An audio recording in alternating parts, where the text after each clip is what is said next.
Au sommaire de ce 13h, le président du Nouveau Temps pour la démocratie était hier à Séguénéga et à Kalsaka dans la province du Yatenga.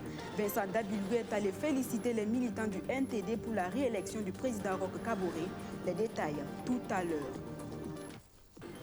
Au Niger, 7 agents électoraux sont morts hier dans une explosion. Leur véhicule a sauté sur une mine alors qu'ils se rendaient à Gargol pour superviser les votes du second tour de la présidentielle. Une nouvelle semaine de l'information qui commence. Mesdames et messieurs, bonjour. Merci pour votre fidélité. 3 mois après le scrutin du 22 novembre 2020, le NTD, le Nouveau Temps pour la démocratie, est reconnaissant à ses militants du Yatenga. Des militants qui ont permis au parti de faire bonne figure aux législatives de 2020. Un député NTD siège désormais à l'Assemblée nationale au nom de la province. Leur vote a également permis la réélection du président Kaboré. Pour ses efforts consentis, le président Vincent Dabilgou était hier à Séguénéga et à Kalsaka pour féliciter et remercier les militants. L'ambiance de la cérémonie avec Maguid Bakou. Le bureau politique national du NTD, le Nouveau Temps pour la démocratie, face aux militants du parti à Séguénéga dans la province du Yatenga. Un bureau conduit par Vincent Dabilgou, le président du parti. Le NTD est venu féliciter ses militants du Yatenga pour la victoire du président Roch Christian Kaboré et l'obtention d'un poste de député dans la province. Nous avions dit ici, dans cette zone du Yatenga, que si les populations de Séguénéga et du Yatenga acceptaient de croire que le message que le président Roch Christian Kaboré nous a demandé de passer au peuple à travers son programme, si les gens arrivaient à accepter ce programme en nous permettant d'avoir ici un député, nous allons revenir pour célébrer avec eux des moments de joie et de remerciement. Et c'est ce que nous sommes venus faire ce matin. Vous avez vu l'ambiance populaire, vous avez vu la qualité de la mobilisation avec la chefferie coutumière. Nous avons revisité un peu ce que nous nous sommes dit pendant la campagne. Le prochain défi reste les élections municipales. Et Vincent Dabilgou et ses camarades sont déjà à pied d'œuvre. Nous sommes en train de travailler parce que, vous savez, le pôle de développement, c'est une chaîne. Si vous avez un député et que vous n'avez pas de conseiller, que vous n'avez pas de député, vous n'avez pas encore terminé la chaîne. Donc c'est pour ça que ils sont conscients, les populations aussi se sont engagées pour dire que vont continuer la mobilisation de manière à nous permettre de pouvoir avoir des mairies ici. Mais ce que nous souhaitons avoir surtout, c'est la mairie de Séguénéga. Parce que là, nous avions en tout cas un leadership fort ici et nous sommes persuadés que nous allons pouvoir ici avoir la possibilité de la confiance des populations pour nous permettre de continuer à gérer non seulement le développement national, mais aussi le développement local. Pour le président du NTD, sa formation politique a marqué de bons points. Le NTD se positionne comme la 3e force politique du pays. Après Séguénéga, le président du NTD et sa délégation ont rencontré les militants de Kalsaka, où le même message a été adressé à la population. Le Nouveau Temps pour la démocratie qui remercie ses militants. À Poura, c'est un tout autre exercice. Le maire de la localité, lui, était face aux habitants pour dresser le bilan de son conseil municipal depuis leur installation en 2016. Un bilan jugé satisfaisant, mais des défis restent encore à relever. Les populations souhaitent davantage des actions pour l'autonomisation des jeunes et des femmes. Des doléances que le maire Saïdou Traoré dit avoir pris note. Il promet que la commune de Poura sera l'une des plus émergentes s'il est porté de nouveau à la tête du conseil municipal cette année. Abdou Aziz Sari. Elle est située à un peu plus de 160 km de Ouagadougou. La commune rurale de Poura compte cette année plus de 15 000 habitants répartis entre 7 villages. Pour le bonheur de cette population et pour le développement de ces villages, le conseil municipal, avec à sa tête le maire Saïdou Traoré, n'a ménagé aucun effort pour satisfaire et ou répondre à leurs préoccupations et attentes multiformes grâce au budget communal et à l'appui des partenaires. Et c'est justement le bilan de toutes ces interventions que le maire de Poura dresse ici face à ses administrés. C'est vrai que la commune de Poura est une commune en tout cas qui compte environ 8 villages. Alors pour cela, je peux dire que tous les villages, chaque village a au moins obtenu, je dis bien, 4 forages. En somme, nous sommes à une trentaine de forages durant les 4 ans. Et encore, nous prévoyons au moins 5 à 8 forages en 2021 supplémentaires. Tout comme dans le domaine de l'eau, plusieurs réalisations ont été également faites dans les domaines de la santé, de l'aménagement et de l'éducation. L'éducation, exactement, c'est en tout cas notre bataille. nous avons souhaité que d'ici la fin de notre mandat, ce qui tire vers la fin, qu'au moins tous les villages aient au moins une école. Et nous sommes sur une bonne lancée. Je peux dire que présentement, tous les 7 villages ont chacun une école, sauf peut-être le village de Signorin. Si je dis Signorin, c'est pour dire que Signorin n'est pas encore érigé en village. C'est d'abord un hameau de culture. Mais ça n'empêche, nous sommes là-dessus. Nous voulons vraiment travailler à ce que même les hameaux de culture, qu'on puisse avoir des écoles. Après le bilan, la parole est donnée aux populations qui félicitent l'exercice de redevabilité auquel s'est livré le conseil municipal. Elle invite par ailleurs l'exécutif communal à multiplier ses efforts en faveur de l'autonomisation économique des jeunes et des femmes. Bon, moi je vois qu'il serait nécessaire de prévoir en tout cas des coins pour entreprendre l'élevage et l'agriculture, pour enfin en tout cas diminuer le nombre de jeunes qui se donnent à l'orpaillage. Face à ces doléances, le maire rassure. Toutes ces préoccupations seront prises en compte dans le but de mettre beaucoup plus d'efficacité dans les actions du conseil municipal. Et je pense qu'on en a parlé ici, où il y a eu des formations de tout genre. C'est vrai que ce n'est pas suffisant. Nous allons en tout cas continuer de travailler pour que les gens s'autosuffisent, que ce soit les jeunes comme les femmes. L'édile de Poura insiste, les populations doivent participer activement aux actions de développement de la commune. Et cela doit se traduire par le paiement de leurs taxes. Je l'ai même dit dans mes propos ici, on était obligé entre-temps d'appeler la police. Et c'est à travers la police que nous avons eu quelques recouvrements. Et là, c'est pas bon. Je demande en tout cas à la population de faire preuve de civisme et de comprendre que seule leur action pourra en tout cas nous aider en tout cas à apporter le développement dans notre chère commune. Pour les années à venir, le conseil municipal entend faire de cette commune minière l'une des plus émergentes du Burkina Faso. Mais pour ce faire, il lui faudra gagner à nouveau la confiance des populations de Poura aux élections municipales de 2021. Hors de genoux au Niger, les électeurs étaient encore aux urnes hier pour voter leur nouveau président. Le point noir de cette élection, c'est la mort de 7 agents électoraux.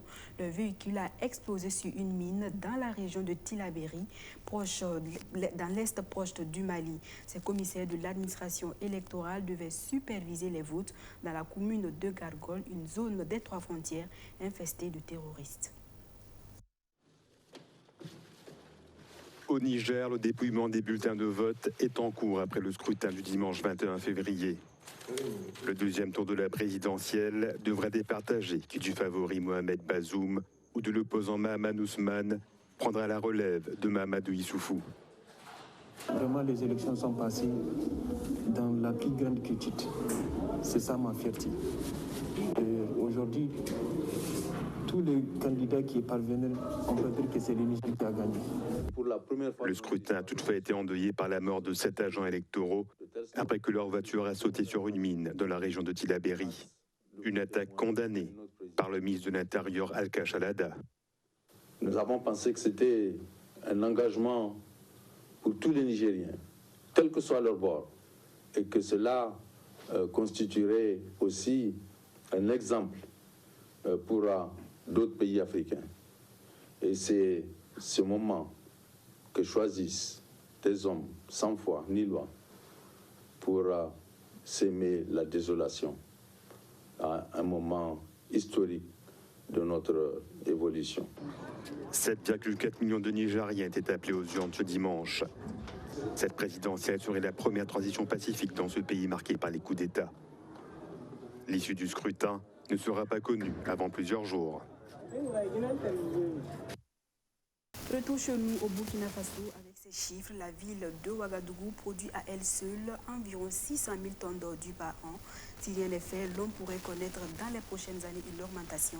Pour minimiser les risques, la ville de Ouagadougou dispose d'un projet de gestion des ordures. Pour appuyer la municipalité, chacun devrait nettoyer quotidiennement son environnement. Les travailleurs logés à l'hôtel administratif jouent leur partition. Samedi dernier, une opération de salubrité a réuni les ministres de la Culture, de la Jeunesse et de l'Habitat et leurs collaborateurs. L'idée étant de rendre le cadre de travail sain et agréable. Archimède Boy. Les ministres de la Culture, de la Jeunesse, de l'Habitat et bien d'autres donnent un coup de balai. Les différents ministères logés dans les bâtiments administratifs s'activent ainsi pour assainir le cadre de travail. Une initiative présidée par le ministère en charge de l'habitat qui dresse ici la situation d'insalubrité de la ville de Ouagadougou. La quantité d'ordures ménagères produites est estimée entre 0,54 à 0,60 kg par personne et par jour, ce qui donne une production d'environ 600 000 tonnes de déchets par an contre 250 000 tonnes dans les années précédentes.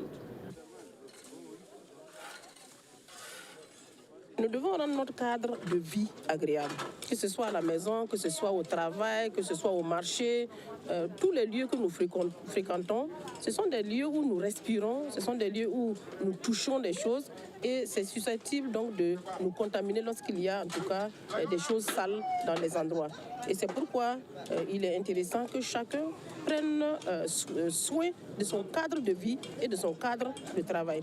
Régulièrement, bien qu'il y ait des services de nettoyage, que nous nous retrouvons pour nous assurer et nous aussi mettre notre main à la pâte, s'assurer donc que notre environnement est vraiment propre et sain. Les initiateurs de cette opération veulent donner l'exemple et espèrent qu'elle fera tache d'huile. Un mot de culture dans ce journal. Sachez que le 27 février prochain, l'artiste musicienne Tinès La Déesse fêtera ses 10 ans de carrière. Pour marquer l'événement, elle annonce la sortie de son 5e album intitulé Consécration. Ce opus de 8 titres véhicule des messages d'amour et de respect d'autrui, entre autres. Justin Amonto. C'est avec un sourire illuminé que Tinès La Déesse, diva du coupé décalé burkinabé, présente aux médias son 5e album baptisé Consécration, composé de 8 titres. Le premier titre est nommé Dans la joie, une manière pour la diva de célébrer la vie en toutes choses. Le second titre sur l'album est dénommé Laissez parler. Laissez parler, c'est tout simplement parce que les gens en parlent trop. Voilà, c'est pas de ma vie, de tout le monde, de vous, de tout le monde. On parle de ce qui ne nous regarde pas, on se mêle de ce qu'on ne connaît pas, on ne cherche pas à voir, on ne cherche pas à attendre. Voilà, donc c'est pour cela que j'ai juste fait cette belle chanson, voilà, pour encourager tout le monde. Voilà, il faut qu'on laisse parler les gens, il faut que ça glisse, il faut que ça coule, parce que c'est normal, c'est comme ça. Quand tu veux évoluer, il faut qu'on parle de toi. En mal ou en bien, c'est normal. Célébration de la vie, résilience face aux critiques négatives, le respect d'autrui et l'amour sont les messages que prône Tinès dans ses chansons. Cet album, Consécration, arrangé entre autres par Baby Philippe de la Côte d'Ivoire, Pissi et Kevin Son du Burkina Faso, marque la célébration des 10 ans de carrière de l'artiste. J'ai grandi. J'ai compris beaucoup de choses parce que si beaucoup de gens ont remarqué, Tinès ne faisait pas de live. Je peux dire même que j'avais peur de jouer à live et tout parce que j'ai jamais essayé. Tout le temps, je jouais en playback. Et dans mes 10 ans, j'ai réfléchi et j'ai vu que si Tinès a pu essayer de live et puis les gens ont aimé, ça fait un plus dans ma carrière musicale. J'ai aimé, j'ai kiffé le produit. Parce qu'elle a évolué, elle a beaucoup évolué en termes de musique. Et puis encore, elle a travaillé beaucoup plus en live, avec beaucoup de featuring. Des chansons en langue locale bissa, aux couleurs du coupé décalé. Pour Tinès La Déesse, Justine Zigani à l'état civil, c'est une fierté de célébrer les 10 ans de carrière avec un 5e album. Dans le cadre de cette célébration, l'artiste prévoit un concert dédicace live le 27 février prochain à Ouagadougou. Sport football pour terminer, Salitas décroche son ticket pour la phase des poules de la Coupe CAF. Tombé à l'aller sur un score d'un but à 0, Salitas a pris son destin en main au match retour. Les hommes de Ladji Koulibaly ont battu les joueurs de Bouenguidi Sport sur le score de 3 buts à 1. Retour sur cette brillante qualification avec Sandrine Zougouri. Les Colombes de Salitas survolent le stade pour la 2e fois consécutive dans cette cuvette.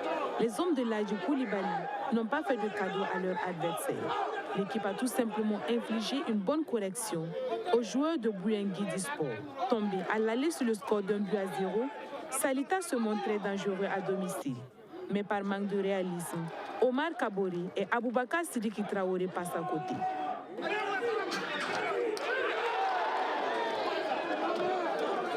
La prochaine occasion sera bien saisie par les colons. À la 9e minute sur ce corner de Ayouba Michel, Omar Kabori d'un coup de tête ouvre le score.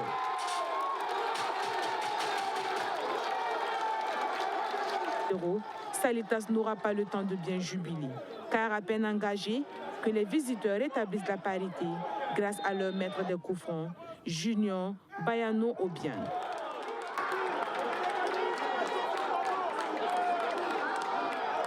Un but partout, tout se complique pour Salitas. Il faudrait encore marquer 2 buts pour se qualifier pour la phase des poules. Alors, les Colombes prennent à nouveau leur envol. Le 2e but sera inscrit dans les temps additionnels par Samien sur un coup de tête. 2-1, Salitas regagne ainsi les vestiaires avec cet avantage au score.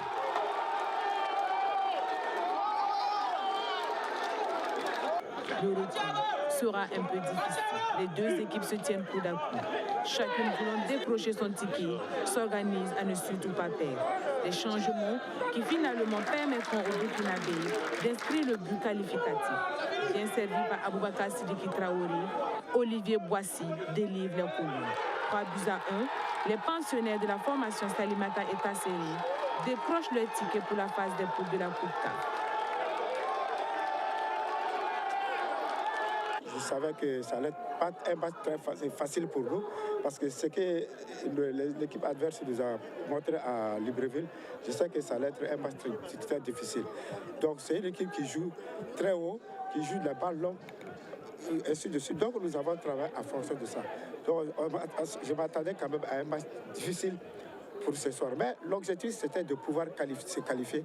Bon, nous, on n'a pas été trop patients parce qu'après mi-temps, les 10 premières minutes, on pouvait marquer beaucoup de buts, mais on n'a pas été patients. Bon, je me dis que tout ça, là, ça s'est passé. L'objectif, c'était de se qualifier. On s'est qualifié. À Salitas, le mot d'ordre a été la qualification ou la mort. La victoire est là, mais dans la douleur. Humilié à Ouagadougou, Brice Ondo, technicien de Bouyangui du Sport, reconnaît les qualités de son adversaire. On a gagné au match aller, certainement sur un score éclaté. On savait que ça ne devait pas être facile ici. Bon, voilà, on a pris 3 buts sur des coups de pied arrêtés, malheureusement. On savait que c'était la force de Salitas. Bonne continuation à Salitas. Et puis, bon, voilà. Bravo aux garçons qui, depuis près d'1 an, n'ont pas joué, pas de championnat. Et voilà, on sait, Salitas a 16 journées. Voilà, c'est le foot. Quand il n'y a pas de rythme, quand il n'y a pas de compétition, c'est le prix à payer. Déception de Bouyangui du Sport à la fin du match, les joueurs gabonais s'en sont pris aux arbitres accusés d'avoir mal arbitré. Du côté de Salitas, c'est la fête. L'aventure africaine se poursuit. Bonne chance donc pour Salitas. Ainsi s'achève notre version de l'actualité de ce 22 février 2021. Je vous retrouve demain pour un autre point de l'actualité. Excellente suite de programme sur notre chaîne.